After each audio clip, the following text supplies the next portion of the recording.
दोस्तों, अगर आप योग करना शुरू करना चाहते हो तो ये आज का वीडियो आप लोगों के लिए है। आज मैं आपको पूरी प्रैक्टिस बताऊंगा कि कहाँ से आपको शुरुआत करनी है और कहाँ तक आपको कौन कौन से अभ्यास करने हैं। देखिए, आज के समय में योग, आयुर्वेद और नेचुरोपैथी को बहुत सारे लोग अपने जीवन में अपना रहे हैं, क्योंकि ये एक ऐसी जीवन शैली है, ऐसी पद्धतियाँ हैं जो स्वस्थ रहने में आपको बहुत मदद करती हैं। बहुत मदद ही नहीं करती, आपको स्वस्थ बनाए रखती हैं। जो लोग बीमार हैं उनको स्वस्थ होने में मदद करती हैं, जो लोग स्वस्थ हैं उनको स्वस्थ रहने में मदद करती हैं। प्रसन्नचित्त आप रहोगे, बॉडी की शेपिंग सुधरेगी, वेट कम होगा, वेट मैनेज रहेगा। जिन लोगों का और वेट है वो धीरे धीरे रिड्यूस होने लगेगा। साथ ही आपके हार्मोनल सिक्रेशंस बैलेंस होंगे, हमारी बॉडी की इंटरनल जितनी भी एक्टिविटीज़ हैं वो सुधरेंगी। साथ में जिन लोगों को डाइजेशन की प्रॉब्लम होती है, योग के अभ्यास करने से डाइजेशन सुधरता है। देखिए, हर व्यक्ति कहीं ना कहीं से शुरुआत करता है। अगर आप भी योग को अपने जीवन में अपनाना चाहते हो तो ये आज का वीडियो के लिए है। इसमें मैं कंप्लीट बताऊंगा आपको कौन से आसन किसी व्यक्ति को प्रारंभ में करने चाहिए, कौन से प्राणायाम करने चाहिए और कौन सा ध्यान करना चाहिए, क्योंकि ध्यान भी एक बहुत अच्छी प्रक्रिया है। अगर ध्यान को आप अपने जीवन में अपनाओगे तो बहुत सारी चीज़ें आपके लिए बदल जाएंगी। आपके जीवन का तरीका, सोचने का, समझने का, दुनिया को देखने का तरीका बदल जाएगा। तो देर ना करते हुए शुरुआत करते हैं। देखिए, योग करने के लिए सबसे ज़रूरी है सुबह का वक्त, खाली पेट और प्रसन्नचित्त, मतलब खुश होके और खुश मन के साथ में हमेशा योग करें। योग करने के लिए एक मैट की आपको आवश्यकता पड़ेगी। मैट अगर आपके पास नहीं है तो आप दरी या फिर कोई मोटा कंबल ऐसा ले सकते हो जो स्लिप ना करता हो। उसको किसी भी शांत और खुले स्थान पे बिछा लें। अगर आप किसी शहर में या फिर ऐसी जगह रहते हैं जहाँ बहुत पोल्यूशन है तो उस स्थान के लिए आप 1-2 तुलसी के पौधे अपने गमले में लगा के रख लें, क्योंकि वो एयर को प्योर कर देते हैं। दूसरा, अगर तुलसी भी ना हो पाए तो एक घी का दीपक जला के थोड़ी दूर रख दें कमरे के अंदर और वहाँ आप प्रैक्टिस करें। पॉल्यूटेड जगह पे योग करने से उल्टे लोग बीमार होते हैं। दूसरी चीज़, बहुत सारे लोग ऐसी कॉम्प्लिकेशंस आते हैं कि योग करने के बाद उल्टा बीमार पड़ने लगते हैं, तो उसके पीछे बहुत सारे कारण होते हैं। वो सभी चीज़ें आज मैं क्लियर करने वाला हूं। तो नमस्कार दोस्तों, मैं योगाचार्य पारो आप सभी का स्वागत करता हूं एक नए वीडियो में। आज हम बात कर रहे हैं किसी भी व्यक्ति को कहां से योग के अभ्यास शुरू करने चाहिए। ये एक प्रैक्टिस सेशन है, तो आप भी मेरे साथ में इन आसनों का अभ्यास कर सकते हो। एक एक चीज़ क्लियर करूँगा, कौन सी चीज़ कैसे करनी चाहिए, कैसे उसमें कौन सी सावधानी रखनी चाहिए। तो देर ना करते हुए शुरुआत करते हैं। सबसे पहले हम अभ्यास करेंगे खड़े होकर करने वाले 3 आसनों का अभ्यास। सबसे पहला अभ्यास है ताड़ासन। सामने की तरफ देखिए, योग के अभ्यास करते समय एक चीज़ आप कर सकते हो कि अपना मुख सूर्य की तरफ रख सकते हो, पूर्व दिशा की तरफ रख सकते हो। इससे आपको ऊर्जा मिलेगी और एक पॉजिटिविटी आपके अंदर बनी रहेगी। आप सीधे खड़े हो जाएं, पैरों में अंतराल रखेंगे हिप्स का इतना, ये आपकी स्थिति रहेगी। श्वास बढ़ते हुए दोनों हाथ ऊपर लेके जाएंगे। सबसे पहला अभ्यास ताड़ासन। दोनों हाथों को इस प्रकार इंटरलॉक किया, श्वास भरा, दोनों हाथों को पूरा कंप्लीटली ऊपर खींच देंगे। आपकी हील्स से लेके आपके दोनों हाथों तक पूरा खिंचाव आना चाहिए ऊपर तक। आपके नीचे पूरी हील्स, पिंडलियाँ, calf muscles, glutes, back, abdominal muscles, chest, आपकी दोनों भुजाएं पूरा स्ट्रेच होना चाहिए। जब भी हम कोई भी योग का अभ्यास शुरू करें, श्वास छोड़ते हुए धीरे धीरे नीचे, जब भी हम कोई भी योग का अभ्यास शुरू करते हैं तो सबसे पहला अभ्यास अगर कोई होना चाहिए तो वो है ताड़ासन। ताड़ासन क्योंकि पूरी बॉडी को एक प्रकार से स्ट्रेच करता है, खींचता है, हमारी मसल्स को, मांसपेशियों को पूरा एकदम स्ट्रेच कर देता है। जब हम सुबह उठते हैं सोने के बाद में तो बॉडी एक स्टिफनेस रहती है बॉडी के अंदर। अगर हम सबसे पहले ताड़ासन कर लें तो बॉडी एकदम लूज हो जाती है। तो सबसे पहला अभ्यास ताड़ासन। इस अभ्यास को 3 से 4 बार आपको करना है। श्वास बढ़ते हुए दोनों हाथ ऊपर, पूरा हिल्स को ऊपर उठा देंगे, पूरा ऊपर की तरफ खींचेंगे जितना हो सकता है, अधिक से अधिक। फिर धीरे धीरे जैसे आपका मन करे श्वास छोड़ते हुए नीचे। फिर से एक बार। इस अभ्यास को 3 से 4 बार आपको करना है। पूरी बॉडी को एक बार स्ट्रेच कर लेंगे। इसमें आप धीरे धीरे ऐसे आगे की तरफ चल भी सकते हैं, हल्के हल्के कदमों के साथ में। उसी प्रकार से धीरे धीरे वापस। तो ये हुआ आपका ताड़ासन। इसके बाद अगला अभ्यास त्रिकोणासन। दोनों पैरों में 1.5 से 2 फीट का अंतराल कर लेंगे। हाइट के हिसाब से इसको थोड़ा बढ़ाया घटाया जा सकता है। एक हाथ आपका ऐसे थाई से लगा हुआ साइड में, दूसरा हाथ सीधा स्ट्रेट ऊपर की तरफ कान के साथ में लगा हुआ। श्वास छोड़ते हुए साइड में बेंड करेंगे इस प्रकार से। 5 से 10 सेकंड प्रारंभ में रुकेंगे यहीं पे, उसके बाद धीरे धीरे वापस दूसरी साइड से सेम अभ्यास करना है। श्वास छोड़ते हुए साइड में, बिल्कुल साइड में आपको झुकना है। यहाँ इस हिस्से पे पूरा खिंचाव आना चाहिए, आपको साइड में झुकना है। आप ऐसे आगे या पीछे की तरफ ना झुकें, बिल्कुल आप साइड में जाने चाहिए ताकि आपकी स्पाइन की पोजीशन करेक्ट रहे और पूरा स्ट्रेच जहाँ उसका प्रभाव पड़ना चाहिए उसी हिस्से के ऊपर इसका प्रभाव पड़े। इस अभ्यास को भी दोनों साइड से 3-3 बार किया जा सकता है इस प्रकार से। फिर इस साइड से इस स्थिति में आपको रुकना है कुछ क्षणों के लिए।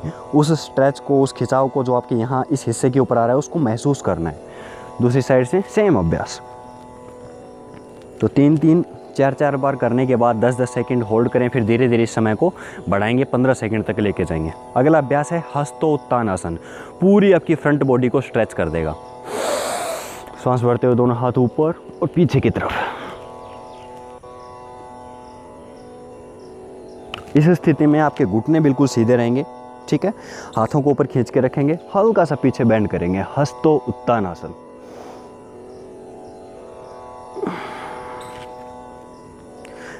इस अभ्यास से भी आपकी पेट की मसल्स, चेस्ट की मसल्स पूरा स्ट्रेच होती हैं पीछे की तरफ, तो बड़ा अच्छा अभ्यास है। उसके बाद एक अंतिम अभ्यास जो खड़े होकर करेंगे वो है वृक्षासन। बैलेंसिंग पोस्चर है ये। इस प्रकार से अपनी हील को यहाँ टच करेंगे। कुछ लोग इस अभ्यास को यहाँ रख के करते हैं, जो गलत है। इसकी जो वास्तविक स्थिति है वो ये है, यहाँ पैर रखा जाता है। अगर आप शुरू में धीरे धीरे प्रारंभ कर रहे हो, यहाँ रखने में कंफर्टेबल नहीं हो, तो आप पैर को यहाँ भी रख सकते हो स्टार्टिंग में। अदरवाइज़ धीरे धीरे कोशिश करें कि आप जितना हो सकता है आपके पेरिनियम हिस्से के पास हो, आपके पेल्विक के पास हो आपका हील, ठीक है। सांस भरते हुए दोनों हाथ ऊपर लेके जाएं, इस स्थिति में रखेंगे। जब इस आसन में रहोगे तो आपकी आंखें, दृष्टि जो है वो किसी एक पर्टिकुलर पॉइंट के ऊपर होनी चाहिए, जिससे आपको स्थिर रहने में मदद मिलेगी। ये स्थिति आपकी होगी। इसी स्थिति में रहें, श्वास प्रश्वास आपका चलता रहेगा सामान्य। उसके बाद धीरे धीरे वापस जिस प्रकार से गए थे वैसे ही वापस दूसरी साइड से करेंगे सेम अभ्यास। एकाग्रता के लिए बहुत अच्छा आसन ये माना जाता है, क्योंकि इसमें आपको स्थिरता तभी बनेगी जब आप एकाग्र होगे किसी एक पर्टिकुलर पॉइंट के ऊपर। धीरे धीरे वापस। एकाग्रता के लिए बहुत श्रेष्ठ अभ्यास माना जाता है वृक्षासन। तो दोस्तों ये 4 आसन थे जो हमने खड़े होके किए। अब 3 आसन मैं बताऊंगा जो सामने की तरफ झुक के आपको करने हैं। पहला आसन पाद हस्तासन। पाद हस्तासन जिस प्रकार से हम खड़े हैं उसी स्थिति में खड़े रहेंगे। पैरों को थोड़ा पास ले आएंगे इस प्रकार से। पैरों के बीच में अंतराल रखना चाहें तो 4 अंगुल के अंतराल आप रख सकते हो। श्वास भरते हुए दोनों हाथ ऊपर लेके गए और कमर को बिल्कुल सीधा रखते हुए सामने की तरफ झुक जाएंगे। ये स्थिति आपकी होगी। जो लोग सामने की तरफ ज़्यादा ना झुक पाएँ वो लोग अपने हाथों को यहाँ भी रख सकते हो। देखिए, क्योंकि ये अभ्यास सत्र उन लोगों के लिए है जो लोग प्रैक्टिस को शुरू करना चाहते हैं।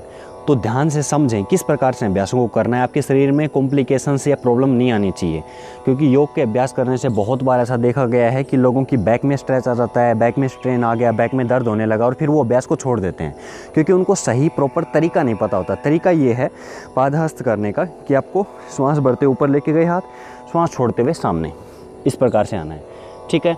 और यहाँ आपकी जो कमर का ये हिस्सा है ये सीधा होना चाहिए, इस प्रकार से ना हो, ये नहीं होगी आपकी स्थिति। ये अगर इस प्रकार से रखने में आपको यहाँ ज़्यादा खिंचाव आ रहा है, दर्द ज़्यादा हो रहा है, तो घुटने इस प्रकार से बेंड कर लें, लेकिन कमर सीधी, ये स्थिति होगी। धीरे धीरे इतनी कोशिश करें। उसके बाद धीरे धीरे अपने दोनों हाथों को इस प्रकार से रखें, फिर दोनों हथेलियाँ रखने की कोशिश करें, तो ये धीरे धीरे आपका स्तर इसमें बढ़ता जाएगा। लेकिन पाद हस्त आप शुरू कर सकते हो कहीं से भी, यहाँ से भी शुरुआत कर सकते हो, लेकिन कमर सीधी रहे। ये भी योगा ही कहलाता है, ये भी योग का ही आसन है। अगर इस स्थिति में आप रख रहे हो तो भी आपकी बॉडी पे उतना ही प्रभाव पड़ेगा जितना कोई इतना करने के बाद पड़ेगा, क्योंकि आपका स्तर वहाँ से है, आपने वहाँ से शुरुआत करनी है, ठीक है। तो ये हुआ पाद हस्तासन। इसके बाद अगला आसन होगा सामने की तरफ झुक के पर्वतासन। ये आपकी स्थिति होगी पर्वतासन में। जो लोग इतना ना कर पाएँ वो घुटने बेंड कर लेंगे इस प्रकार से, अदरवाइज़ घुटने सीधे रखें, हील्स को ज़मीन के ऊपर टच करेंगे, दोनों हथेलियाँ आपकी मैट के ऊपर फिक्स रहेंगी और अधिक से अधिक नीचे की तरफ अपने आप को प्रेस करें। जब आप नीचे प्रेस करोगे तो कमर की स्थिति स्पेशली उसी हिस्से के ऊपर ध्यान देना है। यहाँ से ये सीधा होना चाहिए। ये हिस्सा अगर बैंड है इस प्रकार से तो कमर के ऊपर गलत प्रभाव पड़ता है। कमर सीधी होनी चाहिए, बिल्कुल सीधी। ये स्थिति आपकी होगी। इसके बाद अगला अभ्यास वीरभद्रासन। इस प्रकार से आ जाएंगे, एक पैर को आगे लिया, ये जो लोग इतना ना कर पाएँ वो घुटने को नीचे रख लेंगे इस प्रकार से, ठीक है। और ये भी कर सकते हैं। इसके 2 अभ्यास होते हैं वीरभद्रासन के। ये पहला अभ्यास था 15 सेकंड इसमें होल्ड किया। उसके बाद ये अगला अभ्यास, दोनों हाथों को ऊपर लेके गए इस प्रकार से। चाहें तो आप दोनों हाथों को मिला भी सकते हैं, खोल के भी रख सकते हैं, दोनों स्थितियां सही मानी जाती हैं। हल्का पीछे इस प्रकार से बेंड करें। फिर धीरे धीरे जब आप में स्ट्रेंथ बनने लगे, अभ्यास करते हुए धीरे धीरे जब आप स्ट्रॉन्ग बनने लगो तो घुटने को इस प्रकार से ऊपर उठा देंगे और फिर इसी अभ्यास को करेंगे। हल्का सा पीछे बेंड किया, होल्ड करेंगे 10 से 15 सेकंड। उसके बाद धीरे धीरे सामान्य स्थिति में आके दूसरी साइड से सेम अभ्यास, सेम दोनों अभ्यास रिपीट करेंगे। पहला अभ्यास, उसके बाद ये दूसरा अभ्यास, 15-15 सेकंड दोनों साइड से। बहुत बेहतरीन अभ्यास है ये आपके लेग्स के स्ट्रेचिंग के लिए, बैक के लिए। जो ये मैंने 3 अभ्यास बताए, तीनों के तीनों अभ्यास बहुत बेहतरीन है। अब हमने 4 आसन किए थे खड़े होके, 3 आसन किए हैं सामने की तरफ झुक के। अब हम 4 आसन करेंगे बैठ के किए जाने वाले अभ्यास। वज्रासन की स्थिति में बैठ जाएंगे, ये आपकी स्थिति होगी। तो पहला अभ्यास हुआ वज्रासन। ये आसन बहुत बेहतरीन आसन है। जिन भी लोगों को डाइजेशन की प्रॉब्लम होती है उन सभी लोगों को ये अभ्यास करना चाहिए। बैठना किस प्रकार से है, मेरे पैरों की स्थिति देखिए। दोनों हिल्स बाहर की तरफ खुली रहेंगी, दोनों पैर के पंजे स्पेशली दोनों अंगूठे एक दूसरे को टच करते रहेंगे इस प्रकार से। ये आपकी स्थिति होगी। पीछे से देख लेंगे एक बार, गलत बिल्कुल नहीं करेंगे क्योंकि योगा के पोस्चर्स अगर आपके गलत होते हैं तो उसका प्रभाव भी गलत पड़ता है। ये स्थिति आपकी होगी, कमर बिल्कुल सीधी स्ट्रेट, दोनों हिल्स के बीच में जैसे ये स्पेस बना है, यहाँ अपने ग्लूट्स आप रखोगे, हिप्स आप रखोगे और इस स्थिति में आप बैठ जाओगे। ये कमर गर्दन बिल्कुल सीधी करके, तो ये आपकी स्थिति होगी। तो ये पहला अभ्यास हुआ वज्रासन। वज्रासन के बाद में दूसरा अभ्यास मंडूकासन।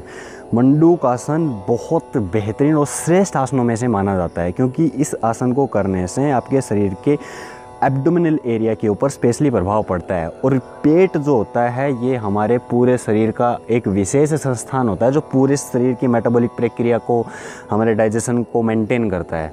ये आसन आपके पूरे इंटरनल ऑर्गन्स को जेंटल मसाज देता है और बहुत सारे इसके बहुत अच्छे प्रभाव हैं। इसके ऊपर स्पेशल वीडियो भी बनाया हुआ है, लिंक डालूंगा, देखना उस वीडियो को। ये बहुत प्रभावशाली है। साथ ही जिन लोगों को कॉन्स्टिपेशन की या फिर शुगर की प्रॉब्लम रहती है, डायबिटिक हैं जो लोग, वो लोग भी इस अभ्यास को कर सकते हैं। करना कैसे है समझ लें। श्वास भरेंगे एक बार, पूरा कंप्लीटली श्वास को बाहर छोड़ देंगे। दोनों मुट्ठियों को, अंगूठा अंदर मुट्ठियाँ बाहर, इस प्रकार से। पेट को अंदर खींचा, श्वास बाहर छोड़ा, पेट को अंदर। अपनी नाभि की दोनों ओर अपनी दोनों मुट्ठियों को लगा दिया इस प्रकार से और सामने की तरफ। ये आपकी स्थिति होगी मंडूकासन। जितनी देर श्वास को बाहर रोक के आप रुक सकें उतनी देर रुकें, उसके बाद धीरे धीरे करके वापस। जब इस स्थिति में आप जाओगे तब आप महसूस करोगे कि आपके पेट के ऊपर, आपके पेनक्रियाज के ऊपर, इंटेस्टाइनल ट्रैक के ऊपर, पूरी जितने भी ऑर्गन्स आपके पेट के अंदर हैं उन सभी के ऊपर एक मसाज मिलती है, उनको उनके ऊपर एक स्ट्रेच जाता है। हम जितने भी फिजिकल एक्टिविटीज़ करते हैं, जैसे जो लोग जिम में जाते हैं या फिर हार्ड वर्कआउट जो लोग करते हैं, वो बाहरी शरीर को तो स्ट्रॉन्ग बना लेते हैं लेकिन इंटरनल ऑर्गन से स्ट्रॉन्ग नहीं बन पाते और इसी वजह से प्रॉब्लम्स होती हैं, बीमार पड़ते हैं। बहुत सारे लोग जो जिम जाते हैं बीमार पड़ते हैं क्योंकि इंटरनल ऑर्गन्स स्ट्रॉन्ग नहीं हो पाए। मतलब हार्डवेयर तो आपने ठीक कर लिया लेकिन सॉफ्टवेयर में गड़बड़ हो जाती है। तो ये 2 आसन हो गए हैं, पहला वज्रासन, दूसरा है आपका मंडूकासन। मंडूकासन को स्टार्टिंग में 3 से 4 बार, उसके बाद धीरे धीरे इसको बढ़ाते हुए 5 से 10 बार किया जा सकता है। अगले अभ्यास की तरफ बढ़ते हैं। अगला अभ्यास है उष्ट्रासन। उष्ट्रासन करने के लिए इस स्थिति में आप आ जाएंगे, ये आपकी स्थिति होगी। ये श्वास भरते हुए एक एक हाथ को पीछे लेके जाएं। बहुत अच्छा अभ्यास है उष्ट्रासन। मैंने जितने भी अभ्यास लिए हैं सबके सब बहुत श्रेष्ठ अभ्यास हैं। हाथ पीछे लेके गए इस प्रकार से, दोनों हथेलियों को अपनी हील्स पे अपने पूरे पंजे के ऊपर रख दिया, गर्दन को भी पीछे रख दिया है और फ्रंट बॉडी को जितना हो सकता है सामने की तरफ उठा के रखेंगे। ये आपकी स्थिति रहेगी। 5 से 10 सेकंड रुकेंगे, उसके बाद धीरे धीरे करके जिस प्रकार से गए थे उसी प्रकार से वापस। उष्ट्रासन भी बहुत श्रेष्ठ अभ्यासों में आता है। इस आसन के ऊपर भी एक स्पेशल वीडियो बनाया हुआ है, अगर आप देखना चाहें तो देख सकते हैं कि ये किन किन को लोगों को करना। दोस्तों उष्ट्रासन बहुत ही श्रेष्ठ अभ्यासों में माना जाता है। इस आसन का अभ्यास उन सभी लोगों को करना चाहिए जिनको भी डाइजेशन की प्रॉब्लम है, बैक पेन है या फिर थायराइड की प्रॉब्लम है, क्योंकि जब भी आप पीछे जाओगे तो थायराइड और पैराथायराइड आपकी दोनों ग्लैंड्स से स्टिमुलेट होती हैं। तो इन अभ्यासों को ज़रूर करें। अगला अभ्यास की तरफ बढ़ते हैं। वैसे तो उष्ट्रासन के ऊपर स्पेशल वीडियो मैंने बना रखा है, देखना चाहें तो आप लोग देख सकते हो। अगला अभ्यास है कैट एंड काउ पोज या मार्जरी आसन इसको बोलते हैं। ये स्थिति आपकी होगी। बैक की मोबिलिटी बढ़ाने के लिए इससे अच्छा अभ्यास हो नहीं सकता। बहुत सिंपल और साधारण अभ्यास है। आपने कभी बिल्ली को देखा हो, कैट को देखा हो, वो अपनी बैक को किस प्रकार से स्ट्रेच करती है, वैसे ही हमें भी करना है। श्वास भरते हुए ऐसे हिप्स पीछे से ऊपर उठेंगे, गर्दन ऊपर उठेगी, श्वास छोड़ते हुए अंदर।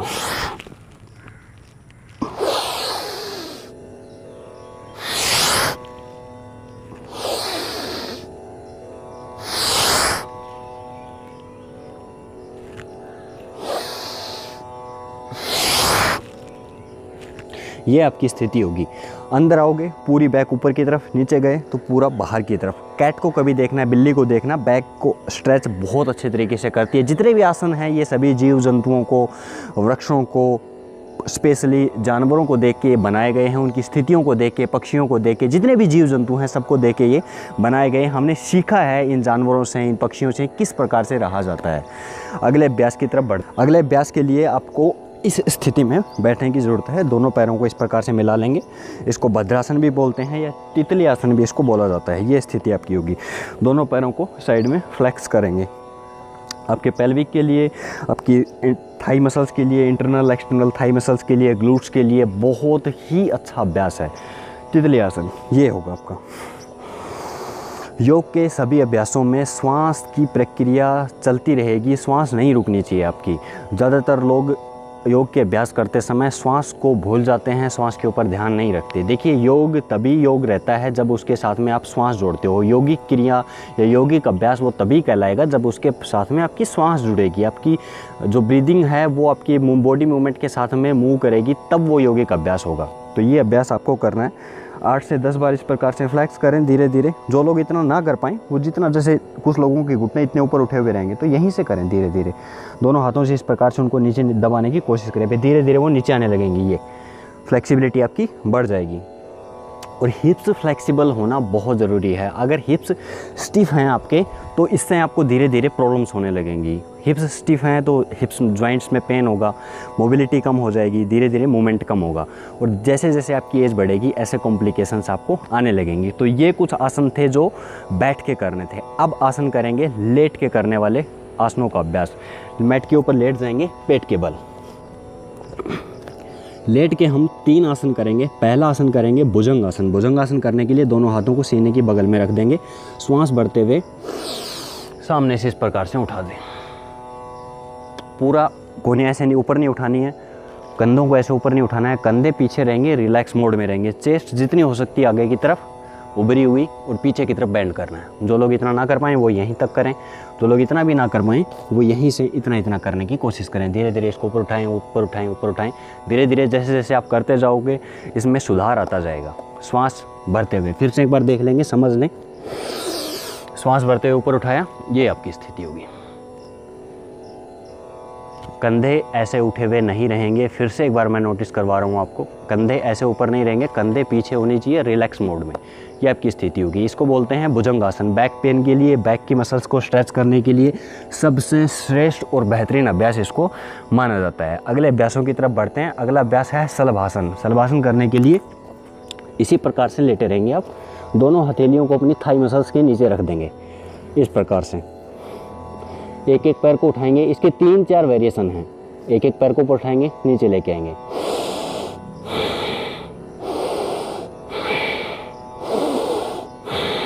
फिर दोनों पैरों को एक साथ।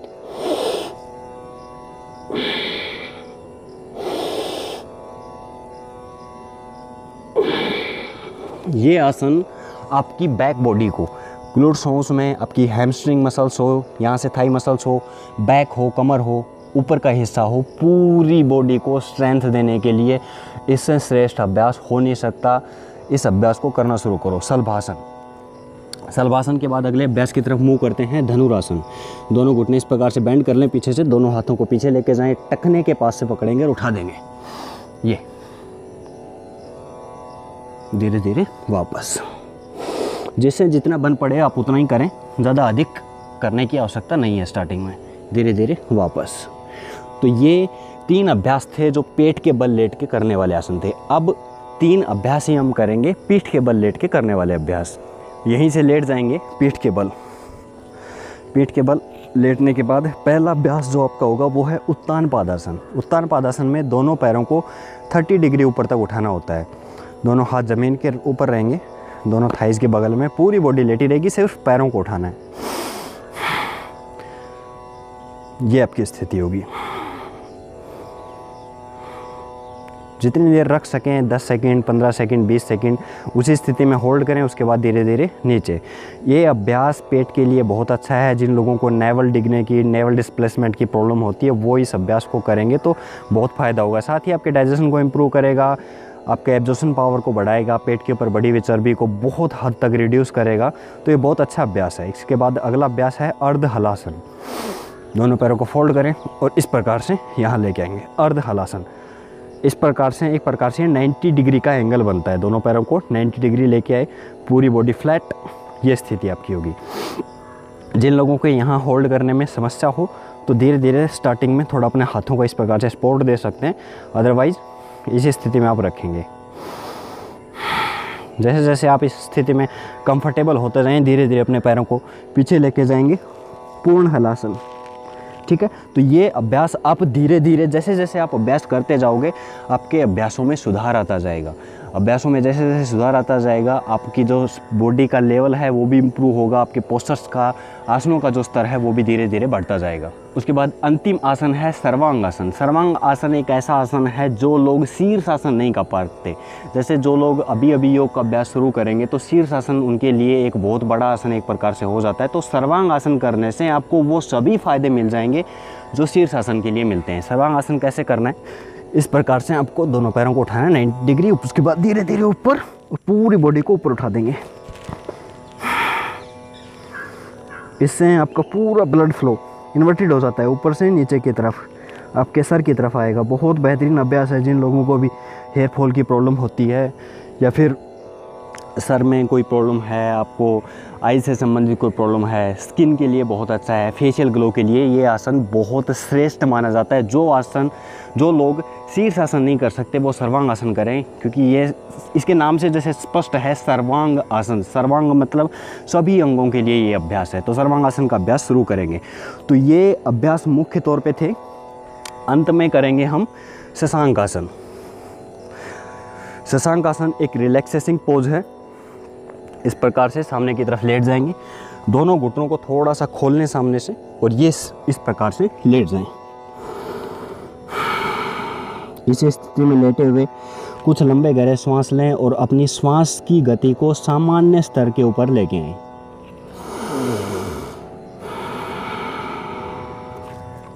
तो ये तो थे योग के अभ्यास। इतने आसनों का अभ्यास आप प्रारंभ में कर सकते हो।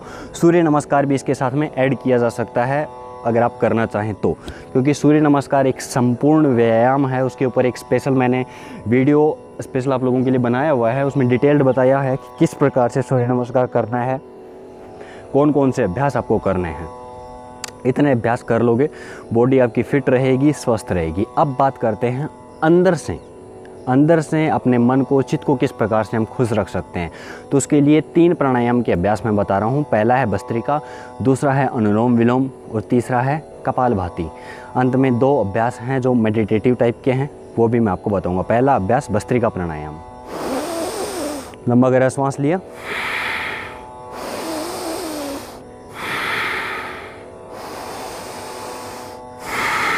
पूरा श्वास अंदर भरना है, पूरा श्वास बाहर छोड़ना है। सामान्य हम जिंदगी में जब जीते हैं तो इतने लंबे गहरे श्वास नहीं लेते और हमारे लंग्स जो हैं वो पूरे कंप्लीटली काम ही नहीं करते। जब हम गहरा श्वास लेते हैं तो पूरे लंग्स का यूज़ होता है। इसलिए हमें जब भी प्राणायाम या योग के अभ्यास करने चाहिए तो उनके अंदर गहरा श्वास लें, अधिक से अधिक गहरा श्वास लें। स्पेशली प्राणायाम में तो पूरे अपने लंग्स का जितना हो सकता है यूज़ करने की कोशिश करें। देखिए, कुछ दिनों के अभ्यास के बाद आप पाएंगे कि आपके लंग्स की कैपेसिटी बढ़ गई है, आपकी श्वास अंदर होल्ड करने की, लेने की क्षमता बढ़ गई है और इसका प्रभाव आपके बहुत सारे हिस्सों के ऊपर पड़ेगा, शरीर के ऊपर पड़ेगा, स्ट्रेंथ के ऊपर पड़ेगा। कमर गर्दन बिल्कुल सीधी करके बैठ जाएं, किसी भी ध्यानात्मक स्थिति में बैठ सकते हैं आप। जो लोग ज़मीन पे ना बैठ पाएँ वो किसी स्थान पे बैठ के, जैसे चेयर के ऊपर बैठ के आप कर सकते हो, टेबल के ऊपर बैठ के आप कर सकते हो। बस इतना ध्यान रखना है कि कमर और गर्दन दोनों सीधी रहेंगी, आंखें सहज रूप से बंद रखें और यहीं से शुरुआत करें। जो जहाँ से शुरुआत करेगा उसका स्तर धीरे धीरे वहीं से बढ़ता हुआ जाएगा। 5 मिनट अभ्यास को करना है। Deep breathing.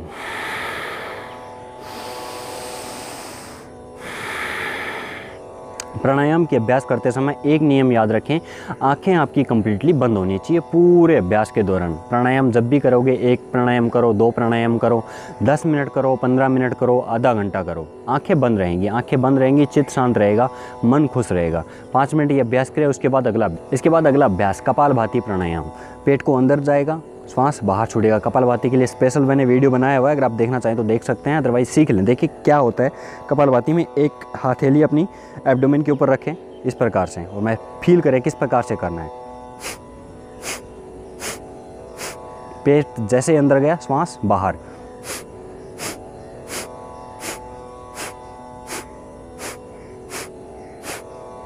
इसी प्रकार से आपको करते जाना है। पेट अंदर जाता जाएगा, श्वास बाहर आता जाएगा। आपको श्वास लेने की बजाय श्वास छोड़ने के ऊपर ध्यान देना है। ये इसमें एक्टिवली आपका एक्जेलेशन होता है और पैसिवली इनहेलेशन। इनहेलेशन अपने आप होगा, एक्जेलेशन मतलब श्वास छोड़ने की प्रक्रिया आपको खुद करनी है। आपको ध्यान देना है श्वास छोड़ने के ऊपर।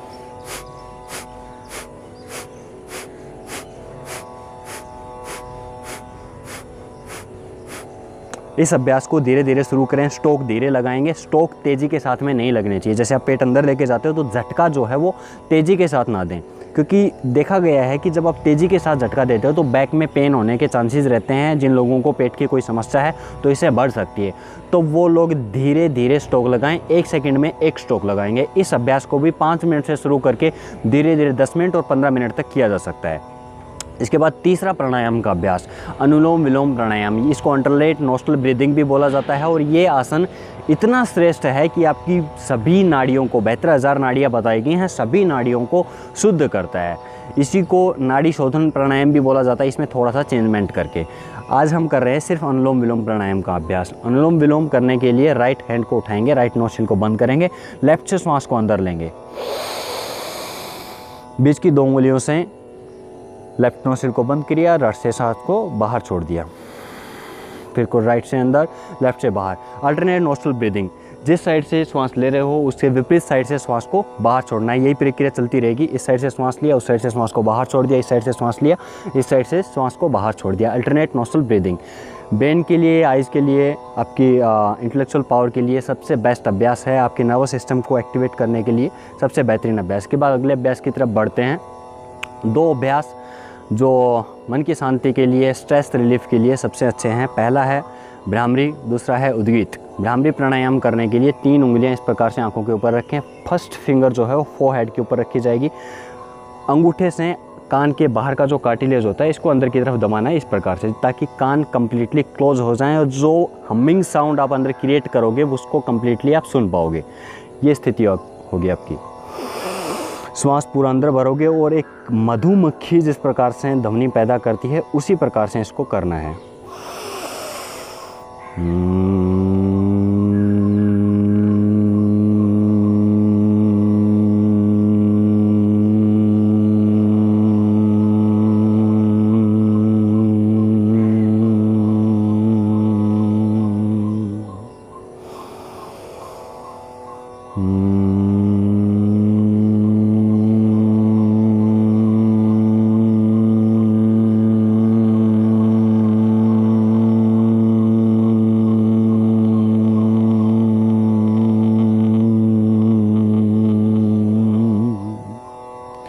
ये था भ्रामरी प्राणायाम। इसके बाद बढ़ते हैं अगले अभ्यास की तरफ, उद्गीत प्राणायाम। आंखें बंद ही रखें, दोनों हाथों को ज्ञान मुद्रा में ले आएं, घुटनों के ऊपर रख दें। श्वास भरते हुए उद्गीत ओम के उच्चारण को उत्पन्न करना है। साथ ही जो ध्वनि उत्पन्न होगी उसके साउंड के ऊपर आपको अपने ब्रेन के अंदर ध्यान करने की कोशिश करनी है। जो ध्वनि उत्पन्न हो रही है, जो तरंगें उत्पन्न हो रही हैं, उस तरंगों को शरीर के अंदर फैलते हुए भी महसूस कर सकते हो। श्वास भरेंगे, प्रणव ओम का उच्चारण।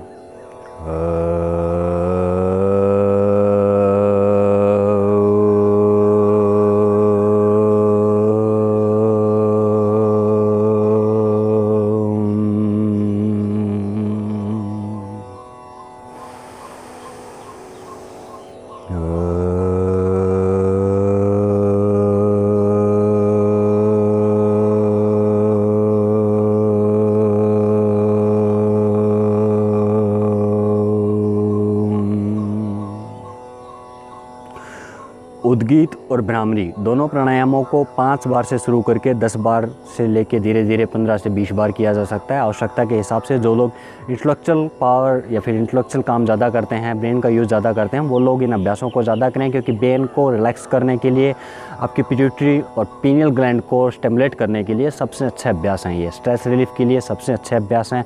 कोर्टिसोल को मैनेज करते हैं ये अभ्यास, आपके स्ट्रेस लेवल को डाउन रखते हैं।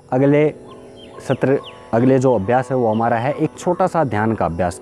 कोई व्यक्ति ध्यान को कहाँ से प्रारंभ कर सकता है, तो आपको कमर गर्दन जिस स्थिति में बैठे, देखिए भ्रामरी और उद्गीत करने के बाद आपको अपनी आंखें खोलनी नहीं है, आंखें आपकी बंद ही रहेंगी। जिस स्थिति में है आप हैं उसी स्थिति में आप आंखें रखें, आंखें बिल्कुल बंद। श्वास के ऊपर आपको ध्यान देना है। श्वास जा रही है, श्वास बाहर आ रही है। श्वास की गति को ना तो बढ़ाना है ना घटाना है। जिस स्थिति में श्वास चल रही है उसी स्थिति में चलती रहेगी। सिर्फ आपको अपने कॉन्शियस के साथ उस श्वास को देखना है। श्वास अंदर जाती हुई, श्वास बाहर आती हुई। जितनी देर आप इसको करना चाहें कर सकते हैं। 5 मिनट तक करना सही माना जाता है। उसके बाद धीरे धीरे आप समय के साथ इसको बढ़ा सकते हो। सिर्फ श्वास की प्रक्रिया को देखना है। श्वास अंदर गई, श्वास के साथ आप भी अंदर गए। श्वास बाहर आई, श्वास के साथ आप भी बाहर आए। यहाँ से आप शुरुआत करें। धीरे धीरे ये अभ्यास बढ़ता जाएगा। 5 मिनट से 10 मिनट, 10 मिनट से 15 मिनट। फिर इस अभ्यास को आप अपने पर्टिकुलर अलग समय के ऊपर भी कर सकते हो। तो ये अभ्यास था, पूरा एक कंप्लीट पैकेज था जिस व्यक्ति को योग के अभ्यास शुरू करने हैं उनके लिए। तो यहाँ इतना अभ्यास अगर कोई व्यक्ति करता है तो धीरे धीरे इसका स्तर बढ़ता जाएगा और आप इन अभ्यासों को अपने जीवन में डाल सकते हो। तो आज की वीडियो में यही था। इन अभ्यासों को करना शुरू करें और प्रैक्टिस को शुरू करें। तो always stay healthy, be happy. जय हिंद।